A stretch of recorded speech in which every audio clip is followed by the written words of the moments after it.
What I find interesting, and found interesting since I was a teenager, as we mentioned before, growing up in New York, reading Bhagavad Gita, that the book itself deals with deviation, modification, adulteration of spiritual substance. I found that endearing, that in the 4th chapter of the Bhagavad Gita, Krishna is saying, in time, what was given is lost.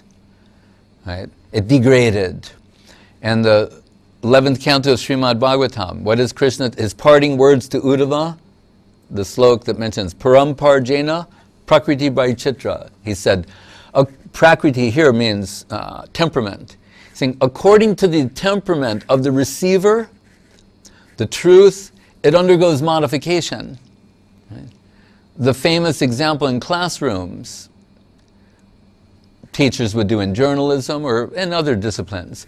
There's 40 students, 10 in each row. They tell the first person in the row, they tell them something.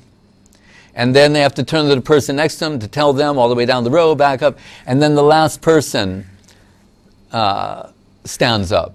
And then the teacher will say, all right, here's the first person, here's what was said, and here's the last person to receive it. And then everyone starts laughing.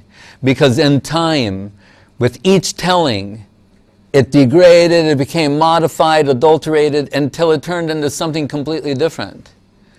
So Krishna is dealing with that in the Bhagavad Gita. He's saying, this happens, factor this in, guaranteed it will happen. He's not saying, well, sometimes it happens, but it'll never happen to us. We're so sincere. No, he's not saying that. He's Krishna. He's saying this happens. This is the nature of the mundane world. There's some divine revelation, some revealed truth. There are receivers of that. And then according to their individual temperament, it's modified. And then they pass it on to another. And you have a parampara, a line of descent. Now, just for the sake of argument, it's also possible for it to become enhanced. As in the line of the Rupanuga line, the Goswamis, they're tasting that substance, it's becoming even more relishable. That's also possible. But more possible and more likely is adulteration, modification, degradation. Well, you hear the question. Wait, to finish. So Bhaktivinoda Thakur says, in conclusion, in summary, the truth is always inevitably, invariably converted into error. Right? Someone say, oh.